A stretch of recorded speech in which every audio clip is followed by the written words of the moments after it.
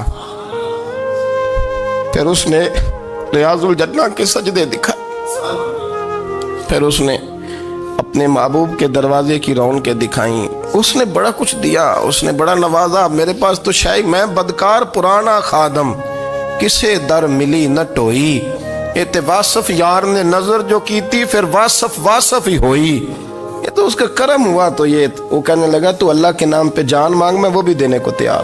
میرے پاس تو شے کوئی نہیں تھی، مجھے تو اپنا پتہ ہے، میں تو کوئی شے نہیں تھا، کچھ نہیں تھا میرے پاس۔ یہ تو ان کا کرم ہے کہ رخ ان کا ادھر ہے، اور مختصر سی میری کہانی ہے، یہ جو بھی ہے ان کی مہربانی ہے۔ تو وہ کہنے لگا میں بھی کچھ لینے نہیں آیا تھا، تیری آزمائش ہی کرنے آیا تھا، تیری عزتیں بھی سلامت رہیں گی، تیرا مال بھی سلامت رہے گا، تیری شفا بھی۔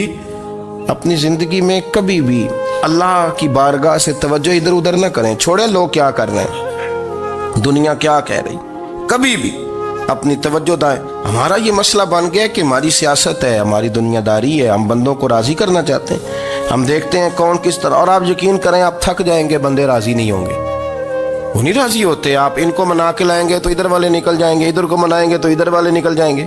اس چکر سے باہر آئیں، اس رب کو راضی کریں جو فرماتا ہے ان الذین آمنوا وعملوا الصالحات سیجعل لهم الرحمن ودا۔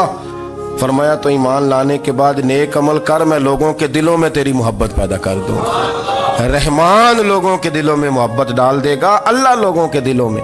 اپنی نظر ہمیشہ اپنے رب پہ رکھیں، اتنی لمبی چوڑی دنیا داروں سے امیدیں نہ وابستہ کریں۔ میں نے دیکھا ہے لوگ کاسا لیسی کرتے ہیں، کبھی اس کے دروازے پہ کبھی اس کے دروازے پہ۔ ان چکروں سے باہر آئیں اور اپنے رب کی بارگاہ کی طرف توجہ کریں، استغفار شوق سے پڑھا کریں، اور اکیلے میں نہ، اکیلے میں۔ حضرت رئیس المتکلمین مولانا نقی علی خان صاحب رحمۃ اللہ نے لکھا ہے کہ فرعون 500 سال حکومت کر گیا، یہاں تو 5 سال کی حکومت کی پیر لڑکھڑاتے ہیں، 500 سال۔ فرماتے اصل وجہ یہ تھی کہ دنیا جب سو جاتی تھی نا تو اوپر چادر لے کے تو مصلے پہ بیٹھ جاتا تھا اور ہاتھ باندھ کے کہتا تھا رب تو ہی ہے، میرا پردہ نہ کھولنا، مالک تو ہی ہے، کرم نوازی کرنا، میری پکڑ نہ کرنا۔ وہ بے ایمان ہو کے اگر 500 سال ہاتھ باندھے تو گزارا کر لیتا ہے، تو ایماندار ہے۔ پر مسئلہ یہ ہے کہ تو رات کو بکل مار کے ہاتھ نہیں نہ باندھتا، تو منت نہیں کرتا، تو استغفار نہیں کرتا۔ توبہ کریں تو بچے رہیں۔ وہ اتنی لمبی حکومت کر گیا چونکہ رات کو کہتا تھا مالک رب تو ہی ہے، لیکن مہربانی فرما، میری پکڑ نہ فرمایا تو اللہ نے تو اس کو مہلت دے دی۔